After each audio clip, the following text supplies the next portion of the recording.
본 콘텐츠는 경기도와 경기콘텐츠진흥원의 지원 사업을 통해 제작되었습니다. 지루한 책은 즐겁게, 난해한 책은 쉽게, 재미있는 책은 함께. 두 명의 북멘토가 한 권의 책으로 공감, 그리고 다른 관점의 이야기를 들려드립니다. 라디오로 듣는 책수다 소리책방, 지금 시작합니다. 안녕하세요, 콩민입니다. 안녕하세요, 유나쌤입니다. 지금 새삼스러운 감정을 느끼고 있는데 우리 유나쌤 왜 그러실까요? 목소리가 네. 오늘따라 굉장히 네. 예쁘게 들립니다. 진짜요? 저는 그런가요? 왜 이렇게 어색할까요? 어색한가요? 사실 오늘 좀 목소리의 무게를 좀 잡아보았습니다. 예, 가을과 참 어울리는 우리 유나쌤의 목소리 네. 듣기 좋습니다. 네. 늘 통통 튀는 우리 꽁미님의 목소리도 네, 예쁩니다. 네, 감사합니다. 네. 네. 유나쌤, 네네. 네, 책방 자주 가시나요? 저는 책방 원래는 자주 갔었죠. 갔었죠.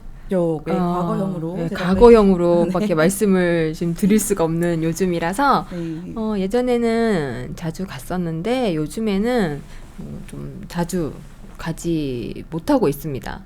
이유가 뭐예요? 좀 일정들이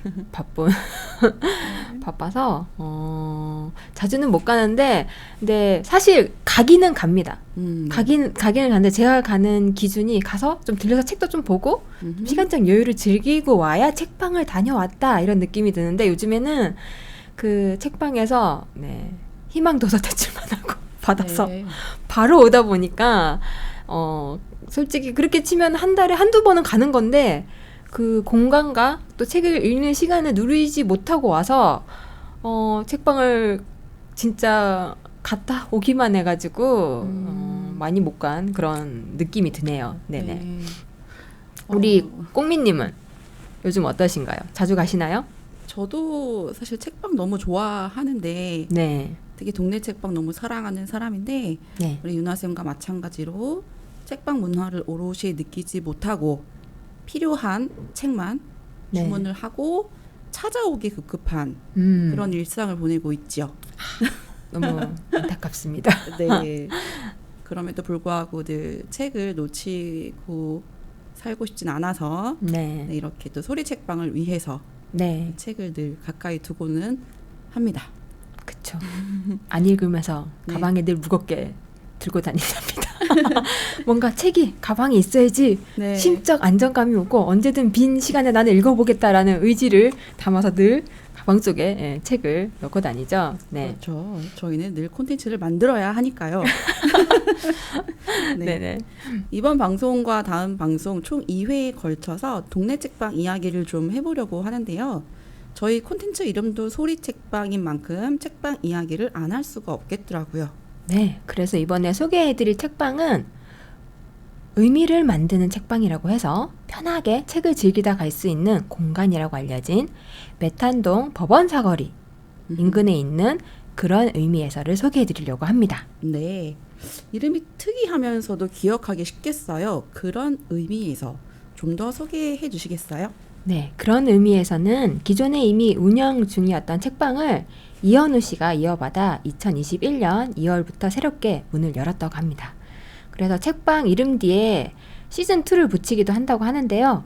책방 문을 열고 들어서면 가장 먼저 눈에 띄는 것이 전면 책장을 가득 채우고 있는 독립서적들의 표지입니다. 그리고 그곳이 그 포토스팟이기도 하죠. 네. 그래서 그런 의미에서는 또 주로 독립서적을 다루고 있는 책방이라서 그 책 벽면에 한 벽면에 독립서적들이 가득 채우고 있습니다. 네, 책방찌기님도 작가라고 들었습니다. 아까 수원 출신 토박이인 이현우 씨는 1인 출판사를 만들어 리누라는 필명으로 끝과 시작 사이, 그러니까 내가 어떤 여행을 했냐면 올리브 탄피라는 책을 냈다고 해요. 네. 그러니까 책방 블로그 그리고 유튜브 그런 의미에서 라는 채널도 운영 중이라고 합니다. 네네. 유나쌤 혹시 그런 의미에서 블로그나 유튜브 보신 적이 있나요?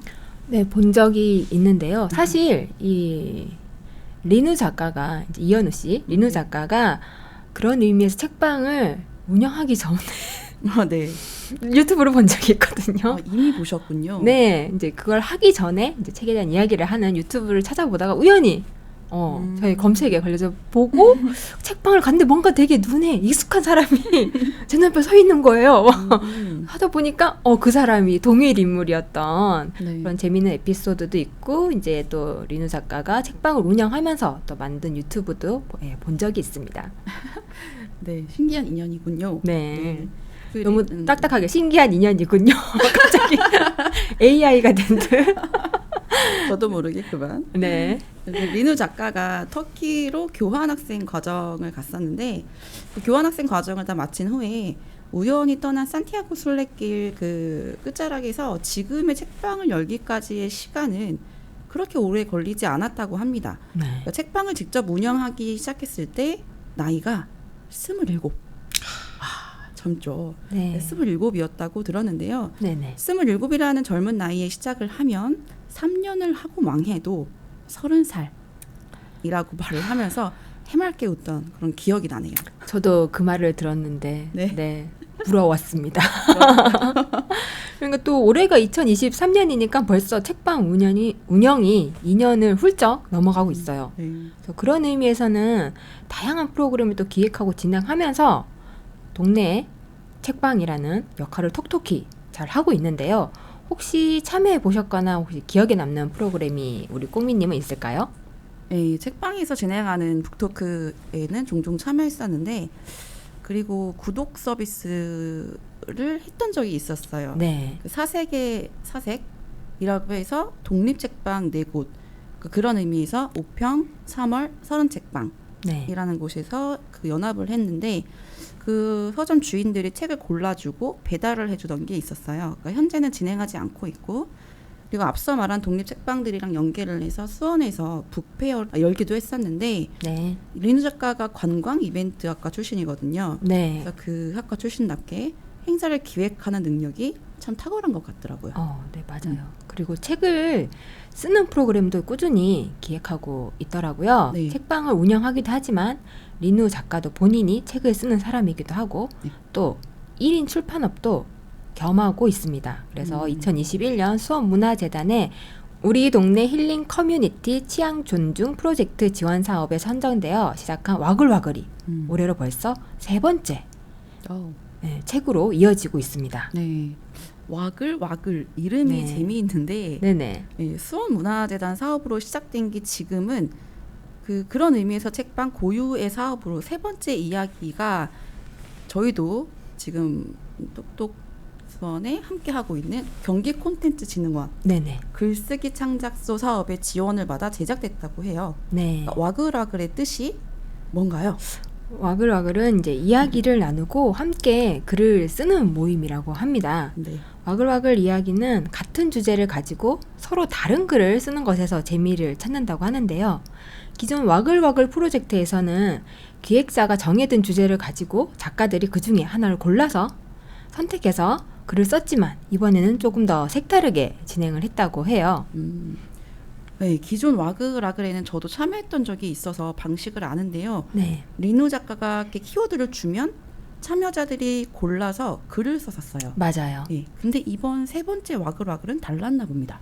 네, 3번째 와글와글에서는 첫 번째로 참여 작가들이 직접 주제를 제시했고요. 그리고 무작위로 작가들에게 그 주제를 전달을 하고 그리고 3번째로는 본인이 제시한 주제를 제외하고 또 다른 하나를 더 선택을 합니다. 그래서 2가지 주제를 가지고 이제 새로운 소설을 집필을 하기 시작한 거죠. 그래서 이번 책은 특별히 소설이라는 것이 좀 다른 특징이 되겠는데요. 이전 책들은 에세이도 있고 소설도 있고 시도 있고 다양한 글들이 담겼다면 3번째는 소설로만 구성이 되었습니다. 그래서 와글와글 3번째 프로젝트의 결과물로 탄생한 우리 소설집의 책 제목은 네, 어스입니다. 어스입니다. 네네. 5 작가가 5 주제로 5가지 이야기가 담긴 소설집 어스는 서로 다른 조합의 주제를 가지고 집필을 한 만큼 색다른 아이디어에서 비롯된 재미있는 이야기가 탄생했습니다. 또한 반대로 전혀 다른 조합의 주제였지만 비슷한 결을 가지고 있는 소설도 등장했습니다. 이렇듯 읽기 전에는 호기심을 불러일으키고 읽기 시작하면 헤어날 수가 없고 또 다 읽고 나면 같이 참여했던 작가들의 또 다른 작품이 궁금해지는 그런 이야기들이 담겨 있습니다. 네. 글 한 편이 끝날 때마다 작가의 인터뷰가 같이 딸려 나오는데요. 네. 한 편의 소설 그리고 한 편의 인터뷰 글을 함께 즐길 수 있는 재미를 느낄 수 있죠. 참여 작가들이 제시한 주제는 소란, 파도, 사춘기, 소멸, 그리고 레몬이었습니다. 네. 이 5가지 주제를 가지고 어떤 글들이 쓰여졌는지 궁금하실 텐데요. 저희가 이 5편의 줄거리를 조금씩 들려드리도록 하겠습니다. 네. 첫 번째 이야기는 이종혁 작가님의 레몬입니다. 레몬은 어느 평범한 직장인과 플루티스트 여자의 이야기가 담겨 있습니다. 둘은 같은 건물에서 일을 하는데요. 남자는 흡연을 위해, 여자는 강압성을 하기 위해 옥상에서 자주 마주칩니다. 여자는 눈을 감고 해를 향해 몸을 돌린 뒤 손가락 하나씩 마디마디 사이에 손톱과 손가락 사이에도 햇빛을 담아주는 그런 강압성을 했습니다. 서로 존재는 알고 있지만 의식하지 않던 시기에 남자의 실수로 둘은 인연이 닿습니다. 이후 결혼하고 예쁜 딸을 가졌지만 불의의 사고로 인해 남자와 여주 모두 가장 아끼는 것을 잃어버립니다. 잃어버렸다는 죄책감 속에서 버티기 위해 각자의 방법으로 커다란 무게를 짊어지며 이해할 수 없는 상황이 도래합니다. 결국 여자는 떠나버리고 남자는 딸과 함께 아내를 찾아 나섭니다. 이 이후의 이야기는 완전히 기다리고 있거든요. 그러니까 이 줄거리를 생각하시면서 한번 책을 읽어보시면 반전의 재미도 느끼실 수 있을 것 같아요. 네. 두 번째 이야기는 홍은아 작가님의 행성정렬입니다. 주인공 미정은 남편 주현과 함께 결혼하여 시댁에서 행복한 결혼 생활을 꿈꿉니다. 그러나 바라던 모습과는 다르게 시댁에서 생활하는 것은 만만치 않습니다. 시어머니의 괴롭힘, 신우들의 무시, 중재하지 않고 회사 일을 위해 매일 밖에 있는 남편. 주인공 미정은 1년을 버티고서 이혼을 결심합니다. 그러나 그때 본인의 임신 사실을 알게 되어 결국 아기를 위해서라도 악착같이 버텨보게 됩니다. 미정은 고통 속에서 아들을 위해 버텼지만 남편이 도박에 빠져버린 것을 알게 된 이후 시댁에서 나와 이혼을 결심하게 되죠. 법원에서 최종 승인이 나기 하루 전날 미정은 평소와 같이 레모네이드를 마시며 자신이 오래전에 살았던 집, 재개발로 인해 카페로 용도가 변경된 곳을 찾아갔는데 그곳에서 어린 시절의 미정을 만나게 됩니다. 뒷부분이 궁금하시면 어스를 구입해 읽으시면 됩니다. 네. 세 번째 이야기는 이 소설집의 타이틀이기도 하죠. 양단우 작가님의 어스입니다. 걷잡을 수 없이 쏟아지는 쓰레기로 인해 인간이 멸종해버린 지구에는 오염된 바다와 쓰레기가 즐비했고 그것을 정화시키기 위해 노력하는 휴머노이드 AI 종족 어스가 있습니다. 어스는 인간들이 멸종하기 직전에 감정을 느낄 수 있도록 제작을 했습니다. 이들은 파도 가동기를 가동하여 인공 파도를 만들고 쓰레기를 분쇄하는 일을 하고 있습니다. 그러나 쓰레기를 분쇄하는 것처럼 냄새나고 힘든 일은 하급 어스가 해야 했고 관리 감독하는 중급 어스, 이 둘을 멸시하는 상급 어스가 있었습니다. 이들은 헤드 기어의 색으로 구분했습니다. 하급 어스 중에는 특별한 어스가 있었는데 이게 바로 주인공 알투입니다. 알투는 다른 어스들과 달리 오염된 바다에 들어가는 것을 좋아했습니다. 오염된 바다와 인공파도에 몸을 맡겨 수영하는 것을 즐겼고 분쇄되지 못한 커다란 쓰레기를 건질 때마다 성취감을 느꼈습니다.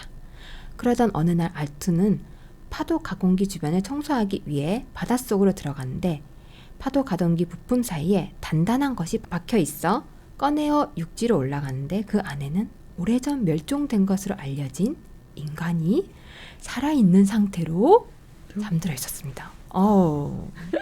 끝까지는 얘기 안 해드립니다. 궁금증을 유발해서 우리 청취자분들이 꼭 읽어보시길 바라는 마음으로 자 이제 네 번째 이야기 우리 꽁미님이 해주실까요? 네, 네 번째 이야기는 제가 또 개인적으로 또 좋아하는 작가님입니다. 주월 작가님의 그해 겨울 눈 덮인 해변에서입니다. 네. 특별히 또 잘 알고 있는 속초가 실제 배경이 되고 있는데요. 네. 어느 겨울 하윤과 서윤은 속초로 여행을 가게 됩니다. 갑작스럽게 속초로 발령이 나서 사전 답사를 하기 위한 하윤과 새 학기를 앞두고 담임 선생님을 맡아 준비하는 소연의 스트레스를 풀기 위함이었습니다.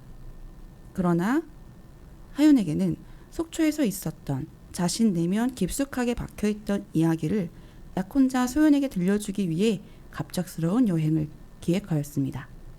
하윤은 속초로 가는 고속도로 위에서 휴게소에서 아바이 순대의 소주를 마시며 소연에게 자신의 이야기를 조금씩 털어놓습니다. 어릴 때 가장 많은 영향을 주었던 자신의 누나 하선에 대해, 부모와 오빠에게 늘 소외된 하선에 대한 이야기와 속초로 떠난 가족 여행에서 결국 발생한 사건에 대한 이야기를 합니다. 네. 마지막으로 5번째 이야기는 본본, 제가 늘 발음이 제가 봉봉에 익숙해서 본본 작가님의 당신이 모르는 달에 관한 108가지 이야기입니다. 오랜 시간 동안 휴학을 하다가 복학한 세아는 진작에 들었어야 하는 전공 수업 강의실에서 오래전 동기 단을 만납니다. 둘은 이름도 모르는 후배들 사이에서 유일하게 아는 사람들입니다. 그것이 작은 발화점이 되어 달이 차오르듯 마음속에 서로를 향한 감정이 차오릅니다. 결국 그저 말을 붙이기 위한 관계였던 서로의 마음을 의지할 관계로 발전해 나아가죠. 그러나 달은 차오르면 다시 기울듯이 둘의 관계는 변하게 됩니다. 늘 행복할 것만 같았던 사랑이라는 정의를 다시 내려야 할 만큼 사랑했던 둘이지만 말이죠. 이는 세아가 졸업하며 서울에서 2시간 떨어진 곳으로 취업하게 되면서 시작됩니다. 아직 학생인 단과 새로 직장을 들어간 세아의 사이는 가까이 갈 수 없는, 동시에 멀어질 수도 없는 관계로 이어집니다. 네. 어스는 이렇게 장르를 넘나드는 이야기들이 5편이나 실려 있는데요. 처음에 이 책을 받아보고 인상 깊었던 것이 저는 책 표지이기도 했어요. 그때 책 표지가 네. 저도 이제 처음에 책방에 갔을 때 우리 리누 작가가 어스 책 표지가 나왔다 보여줬는데 내가 너무 좋다고 오 너무 잘 됐다고 했던 기억이 나거든요. 그래서 표지를 보시면은 어스라는 제목과 함께 까만 바탕에 노란 이것이 레몬이 떠오르기도 하지만 자세히 보면 지구인 것 같기도 하고 네. 이 책을 읽고 나면 이 표지가 어떤 말을 해주는지 더 잘 느낄 수 있는 표지거든요. 네, 그래서 맞아요. 우리 여기 방송을 듣고 만약에 어스 책을 읽으시는 분들께서는 표지를 좀 더 한번 유심히 한번 살펴보시고 그 다음에 책을 읽고 난 다음에 표지를 보시면 표지 속에 담긴 안에 소설집의 5가지 소설들이 골고루 다 떠오르실 것 같습니다. 네. 이렇게 다음 시간에는 이 어스의 신비로운 책 표지를 직접 디자인한 5평 독립 책방, 네. 이 책방 지기님의 이야기를 들고 찾아오겠습니다. 네. 자, 오늘 소리책방의 책수단은 여기까지입니다. 책방지기의 맞춤형 큐레이션이 궁금하다면, 독립출판과 독립서적에 조금이라도 관심이 있다면, 지역의 문화생활 영역을 넓히고 싶다면 외탄동 골목책방 그런 의미에서로 발걸음 해보시는 건 어떨까요? 거기서 어스 한 권을 읽고 오셔도 좋겠습니다. 지금까지 소리책방의 책방지기 유나쌤 뽕미였습니다. 여러분 Have a book day.